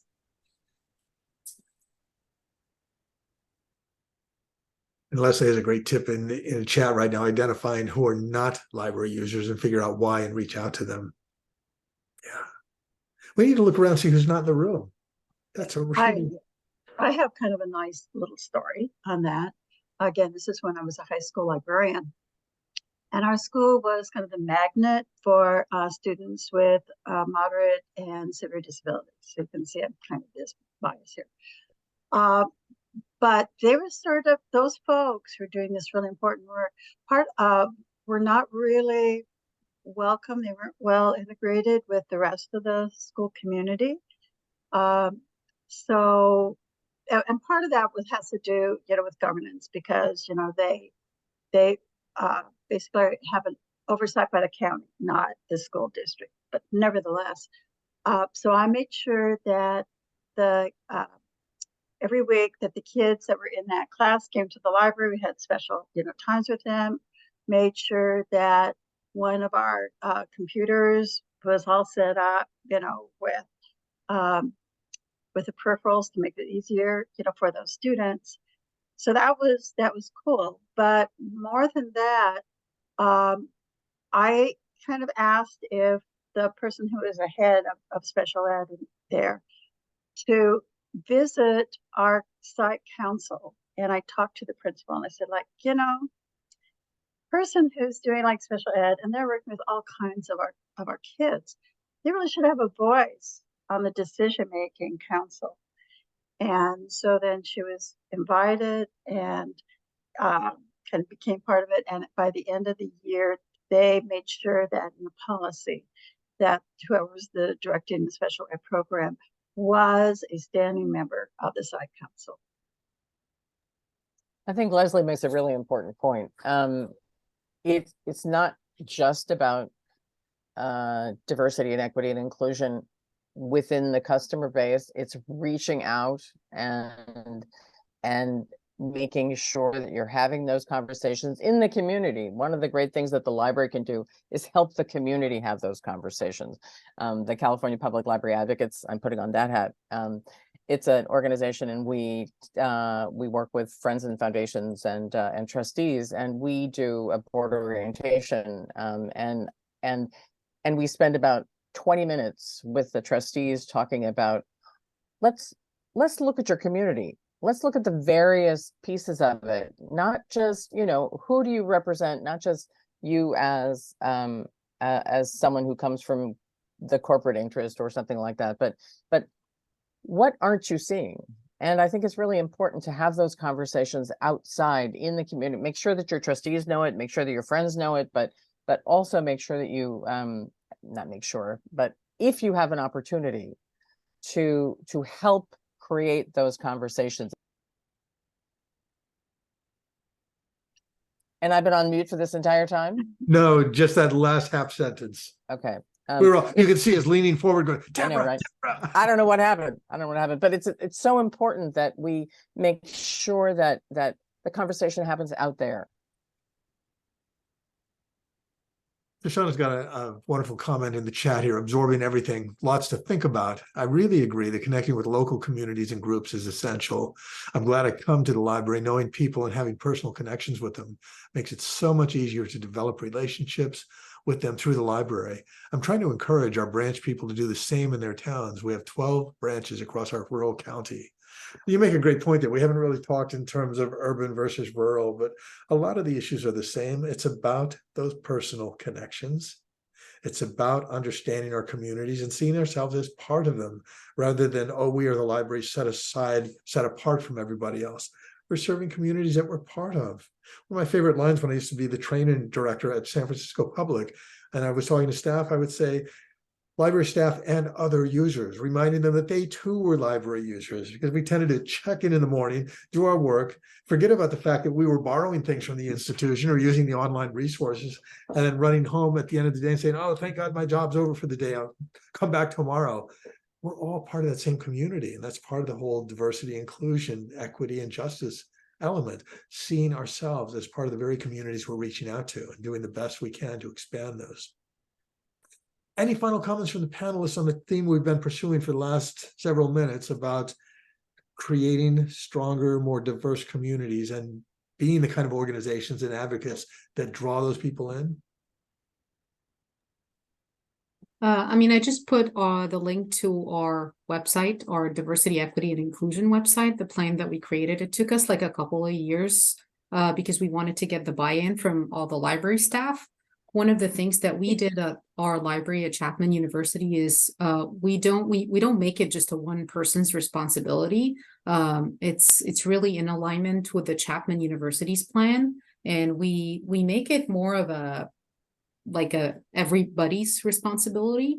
And it's not really about race, gender, and sexuality. It's really an open access, people with disability. It's really everything. So take a look and reach out to me. My contact information is on that website. If you have any questions or if you have any ideas, feel free to copy ideas. That's going back to what I was saying. There's no need to reinvent wheels. If the wheels are there, feel free to copy ideas and capitalize on things that can work for your library. For those of you watching the archive version, if you're not seeing the chat, you should be able to track it down by going to the chat. I'm doing a Google search on Chapman and using the keywords diversity, equity, and inclusion, because those are pretty much the words that are included in the long URL. Yep. And I wanted to mention, although it seems obvious, it's not. If just because someone is not physically in your building does not mean they're not a library user. So when you say, do you use the library? Don't forget to ask them if they use your e-resources and if they use your databases. So someone who uses only Hoopla that you never see is in fact a library user, and they may be very much satisfied, and that does add to your diversity. And don't forget to document those wins so that you know that you are successful in some areas of your service. So let's quickly, as form of review, and before we move into the final section where we start drafting some plans that all of you can walk away with and use, you've heard us talk about several organizations. Let's hit them explicitly. Panelists, what groups and organizations do you include in your advocacy efforts? Deborah, go first with the legislation committee and with the other organization that you're part of that we've more or less been trying to partner with CLA. Sure. The California Library Association Advocacy and Legislative Committee is there for we meet monthly. We're and meet with the legislature. So we're always trying to listen. We love stories. Tell us stories, because then we can make sure that the legislators hear them. If you haven't already told your legislators, CPLA is the California Public Library Advocates. We, as I said, I gave you the commercial earlier. United for Libraries is a division of the American Library Association that deals with friends and trustees. You know, the ALA, there's so much information out there. Don't feel like you're alone and don't feel like you have to reinvent the wheel, honestly. Thanks. Let's see. Want to mention the American Library Association. Obviously, they have wonderful resources on their site. Deborah's very active with them as an advocate also. And if you're looking for advocacy things, just go to the American Library Association site and look up their advocacy pages. Fabulous toolkits, fabulous resources. And some of our colleagues at ALA are going to be with us for the next couple of months on our upcoming sessions. We're going to be looking at advocacy in terms of book challenges and all these other things that have been going on. So that'll be October and November, the second Wednesdays of the month. We have 2 knockout sessions coming up, and registration should be open shortly for that. Beth, if you're listening and still on the call, other organizations that we might want to recommend that people look at, ones you've come across? Well, I still keep in touch with different part of the ALA network is keep in touch with what people are doing in other chapters. So I communicate with the guy in New York, and I talk with sometimes North Carolina, and just to find out what they're doing and also how they do it. We have such a vibrant committee. Our legislative and advocacy committee is, I think, one of the best around, but other people have different ways that they, deal with their state legislatures. We're very fortunate that CLA can, supply the funding to have our lobbyist and, represent us in California. A lot of people struggle with funding to get a lobbyist on board. So it's just interesting if you're ever, at ALA, if you go to the chapter counselors meeting, get to know some different people. They're also very approachable. They're all listed on the ALA website.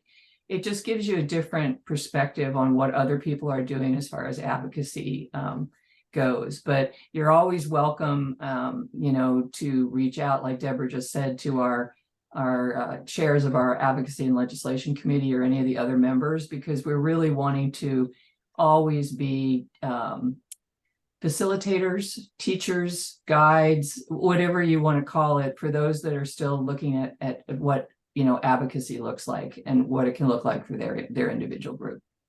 And see what your CSAC is also another organization. Yeah. You make sure that you know what your town is doing, what your county is doing. If you're in the leadership of the library, make sure that that you're paying attention to what your city and town wants. They will probably be telling you what they want, but also make sure that, again, I keep repeating this, but make sure that your friends and foundation also know what your goals are and what you need. Yeah, friends and foundations are something we haven't really explicitly talked about. I'm glad you mentioned that. Mm-hmm. Also, CSAC, what is that? I knew you were going to ask me that. It's like it's the cities have an organization that and they meet annually, and they also have a lobbyist, but it's the municipal organizations that tell the legislature what the towns want to do, what the cities and towns in California want to do. So CSAC, right? Yes. That should give our audience enough to look at. Nichole has mentioned Every Library, which again, we've had Patrick Sweeney from Every Library do a couple of our sessions. Fantastic. And he doesn't know this yet, but we're hoping to bring him back early next year to do follow up to some of the work he's done. Nichole, any other groups you want to mention? I'd like to go local, and I honestly just go to the local Chamber of Commerce, and I go to the school board. And if you want people on your side, bring cookies to a PTA meeting. Those ladies, woo, they taught me a thing of 50.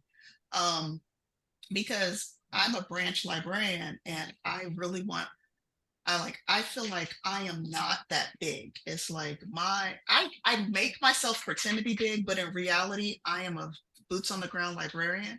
And when you're a boots on the ground librarian and you hit the boots on the ground people, those are the people who are voting for the bigwigs. So if you can get the PTA and the Chamber of Commerce, and not just one Chamber of Commerce, I'm hitting up the Latin Chamber of Commerce, the Black Chamber of Commerce, the Asian Chamber of Commerce, the LGBT Chamber of Commerce. And it's like, by the time you get all of these people on, and it could be just for one or two things, and then you invite them to something at the library. I don't just show up and say, hey, give me money, I'm the librarian. It's, hey, I'm the librarian. Did you know I'm having XYZ program? Like the program I'm inviting everybody now to is Tea with Friends, because I want to introduce them to the Friends group. And then so I don't know who's going to show up, but I invited everybody. I even invited my city councilwoman. So we don't, and then when you start low, it really builds up. And even if people never show up, they're like, oh yeah, I know that place. I know that person. I'm going to support that. Thanks. And if you want ideas on how to get people in a room, talk to Nichole. I remember when she was first at San Francisco Public Library as a children's librarian, I was doing Valentine's events where she brought in chocolate makers for the kids. She knows how to bring people in and have a good time. And that's what we need to be as advocates. We want to bring people in. We want to show them how to have a good time and show them that the work we're doing together is significant and positive and meaningful. Essraa, any organizations you want to mention? So I'm involved in a couple of interesting organizations, in addition to ALA and as well as ACRL as an academic librarian, which is the Association for Colleges and Research Librarians, which is part of ALA as well. So I'm involved in what is it called? The Interfaith Youth Alliance, which is that brings all the churches and mosques and synagogues and Buddhist temples, like all the alliances of all the faith-based and non-faith-based groups. We meet monthly and we visit all places of worship, and that kind of brings a little bit of advocacy for libraries as well, because they like to do projects with libraries, whether it focuses on books or databases that supports religious studies. And from there, we actually got connected to the Sikh community, and we built the Sikh room. So it gave me also some ideas for funding and build that relationship with the Sikh community as well. Additionally, I'm involved with the UNA, which is the United Nations Association, because of their focus on the Sustainable Development Goals, which I also align with the ALA Sustainable Development Goals for libraries. So some climate change work, some sustainable development work. I focus on no hunger and the climate change work that is done in Orange County. So those are the two really organizations that I'm really passionate on working on, and I really want to focus more work in the next couple of years as well. Let's go back to one slide to build on what we've been talking about for the last several minutes now. And this is something to make us think about how extensive our own networks can be and what they can include. Just take me a second to get up to that guy. And you can count your blessings. Are all the slides you didn't have to look at. Of course, so what I'm trying to find, there we go. Let's make that full screen. If you were thinking about who to reach out to, in addition to all these organizations we've been talking about, this is a wonderful graphic that we've been using in our live presentations at the on-site California Library Association conference every year. Stop so that you can glance at that briefly and see the interconnections in your network. And think again back to Peter Block with his idea of the abundant community. Who are we not reaching out to?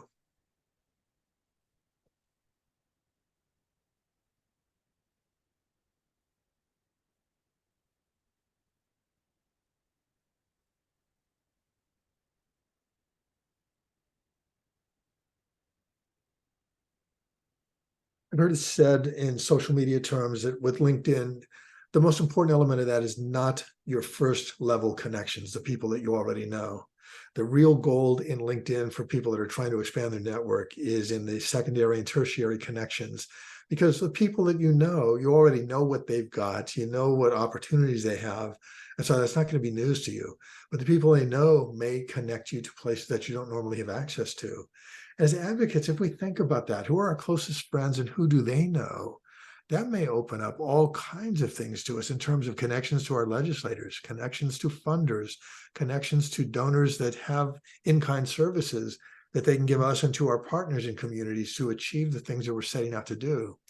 So as you think about something like this, think about who you know, think about who they know, and then encourage them to tell you who the ones at the tertiary and even further levels out know, so that you can expand your network in effective ways and create the kind of network that it takes to make a difference in your communities with the causes that you're promoting. In the final time that we're here together, let's do a quick exercise. This requires all important technology like pens or pencils and a piece of paper, scrap paper, anything grab. If there's somebody next to you, you might write on their forehead. Oh, look at Nichole brought something really good. Looks like one of those things that you use in martial arts. Ooh, perfect. Martial arts and defensive forms of advocacy. A couple of questions, and if Nichole can pop the series of questions we have in our document in there, take a few minutes to think about one advocacy effort that you are currently involved in or that you want to be involved in. Think about what difference that would make in your community, and think about who you can reach out to and contact. And let's get, in the last few minutes that we have together here, some ideas for how to craft an action plan for your own advocacy efforts. Yeah, we don't want this to be a theoretical thing where for 2 hours we talk about theoretically how you increase diversity or how you define advocacy. We really want you to walk away saying, this gave me ideas, and this is what I can do as soon as I leave this session to make a difference. Those of you watching the archive version, same deal. Just pull out something you can write on. You have the advantage of being able to freeze the frame here for a minute and give it some thought before we go on. But I'm going to go silent for a minute or two while you craft something that says, what is it that you want to produce? What are the 1 or 2 sentences you would say to somebody? Say, hey, I want to talk to you about this because it's important, and this would be the impact. And then an action plan of who are you going to contact to start that. If you have questions, please unmute yourself and put them in chat. Otherwise, expect a minute or two for us to catch our breath before we do a final debrief here.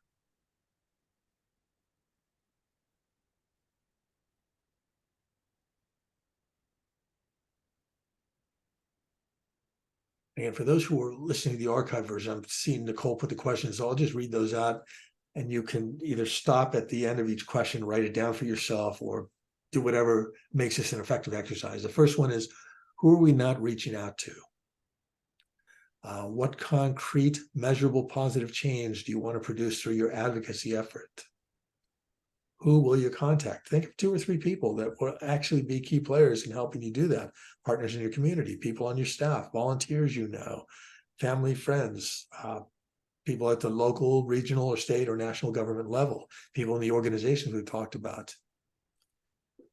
And let's see, if you don't know these people, but you know they'd be great contacts, make a note to yourself who would make a contact.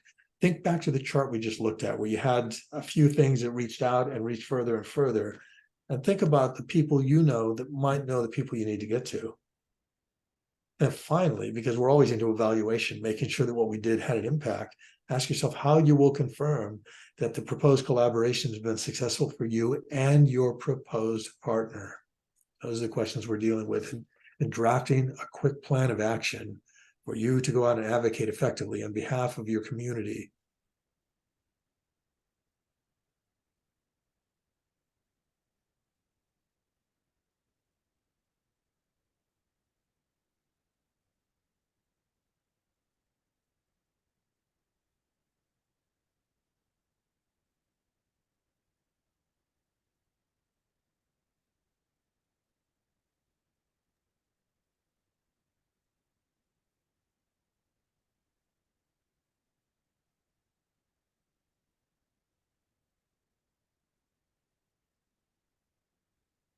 If you're listening to the webinar, we're just writing everything down for a few moments before we call on people.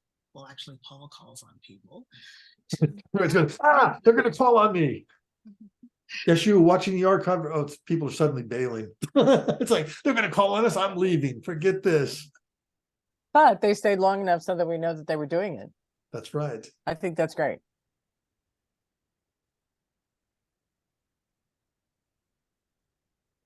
All right. I am not going to be mean and call on the remaining 3 people here, but any of the 3 of you that are here, let's go to that first one. What is an issue that you want to pursue? Or what is the issue you want to pursue as part of this exercise? Any of you?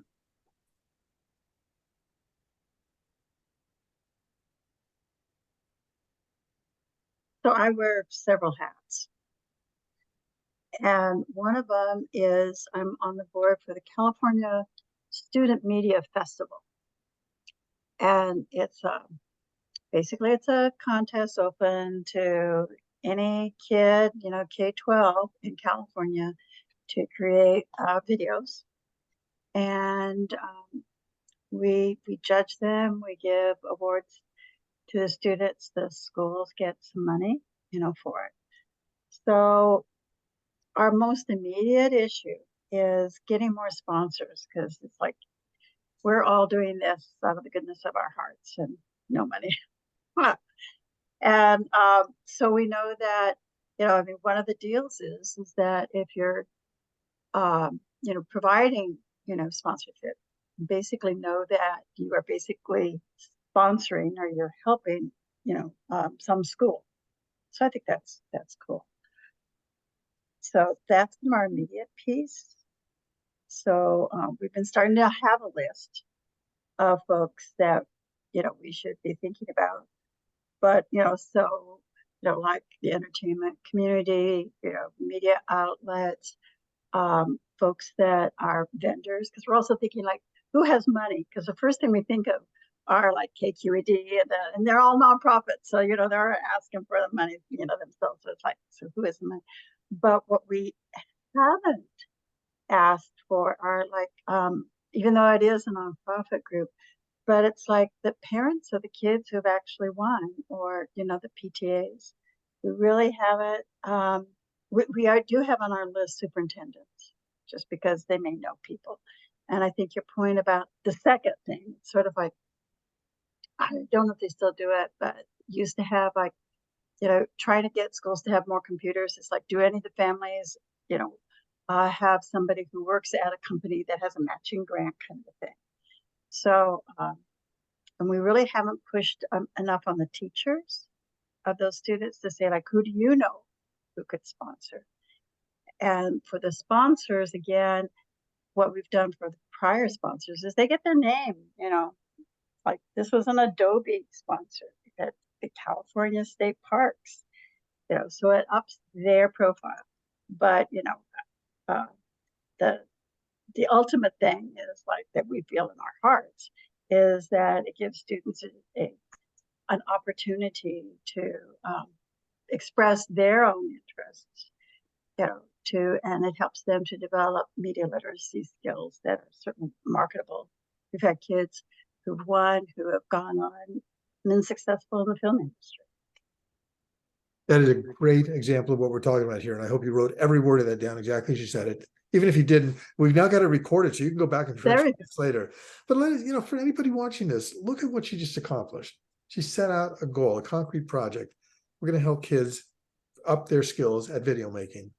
And she identified an audience, media people. We're talking about media literacy. So you go to a media company, say the result of this, we could be, with your help, with your collaboration, helping students become more media literate and better consumers of what you do. And if you want recognition, we can give you a plaque, or we can give you a brick, or we can do that. But the real impact you're having is community development and civic improvement in these students who learn how to do videos. And let me tell you about one of the kids who did this. You see how it flows? This is where we need to get as advocates, identifying it, doing the kind of exercise we're doing together right now, jotting down our ideas, fine-tuning them, bouncing them off our colleagues, so that sometimes they can feed back words that we just spouted off without thinking about it. They say, that was brilliant. That's the line you want. We don't need our good editors. We need our good supporters. And that's what a session like this does, and what you can be doing as advocates within your communities. Anybody in the panel want to add to what I just said, or go beyond what I said for Leslie in terms of praising what she did, offering her some guidance, offering her suggestions on where she's strong? Look at thumbs up. Thanks, Nichole. By the way, I agree with you, like about the online library users. Definitely important folks. Yes. So we're down to just one other person. Rosa, do you want to give this a whack, or do you have anything that you wanted to try out?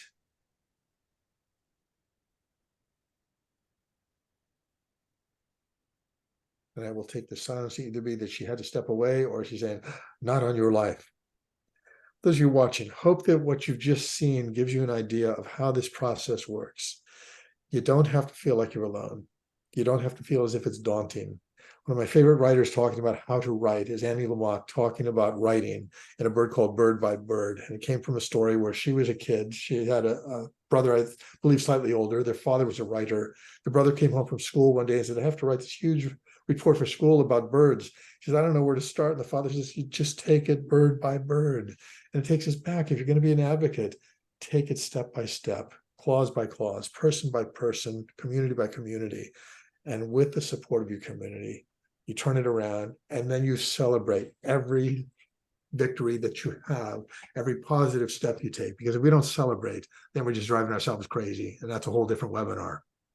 We're down to the last couple of minutes here. Panelists, any final words of encouragement or tips you want to offer? I do have one, and I don't think we've talked about this much, but those of you who have been advocating for a long time, and we're talking to those who are watching this recording probably, but those of you who've been watching for a long, doing advocacy for a long time, make sure that you recruit the younger generation into, teach them. It's a chain of being, honestly.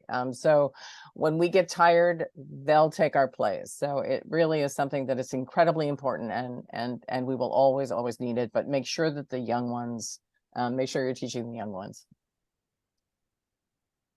I think my advice would be, and I'm giving it to myself as well. Take care of yourself, because you burn out very, very quickly. Because what happened is, for 10 years, because I started this work and I think I was running for 10 years, and I feel the burnout now. And I'm starting to slow down, and because I was really excited and I was doing it at all, and I don't think, I mean, I was trying to kind of build a pipeline, to your point, Deborah. But not everybody is on board, and not everybody gets excited to the same things. You know, not everybody gets excited to interfaith work and diversity work the same way everybody on the panel here gets excited.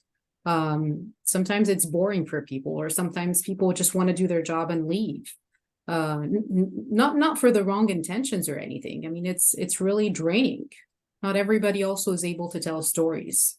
And some people just want to do their job from 8 to 5 and go home, and they don't want to serve on boards or go to conferences or do that work. So I feel the burning out. That's why I started going to yoga and taking care of myself. So if you're starting this kind of work, I would say take care of yourself early on.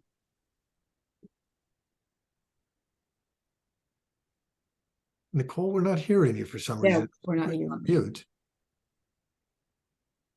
Oh, no, I was just saying that's wonderful. Thank you for that. Taking care of yourself is always a reminder. Yeah. My tip is also a bird by bird tip, is your advocacy team and partnerships are not going to grow overnight. And so this really is a bird by bird before you get a flock type of work, and just slowly shrug at it while taking care of yourself. I forget that as well too. It's like, I had this great event and it was hosted by the Friends. Why didn't everybody at least want to sign up for the Friends newsletter? Like, they just wanted to enjoy the event. But 1 or 2 people at a time will keep the Friends alive. That's it. And so, yeah, just bird by bird, take care of yourself. If I were offering anything, it'd be have some fun and keep it positive. We need that. We need to have some fun, and we need to stay as positive as we can in the environment we're in. Last question for Rosa and or Leslie. What's one thing you'll do differently in the next week as a result of having been part of this conversation? So the funny thing is that in 2 hours, I have a meeting with that same media group board. So I'm actually going to suggest that we actually have them. We're talking about different roles. We're trying to be more sustainable and also to scale up more, as that we really need to have a point person for advocacy. Wonderful. All right, with that, thank you for being part of this. Hope you're back next month with everybody else that's interested in what the Ursula Myers program is doing. We'll have Beth, we'll have Sean Thrasher, and we will have Joyce McIntosh talking about advocacy in the face of book challenges and all the other lovely things we're facing, with the first of 2 back-to-back sessions on that theme. And we hope you'll join us there. Karen, with that, you can go ahead and cut the recording. Anybody that wants to stay for the after show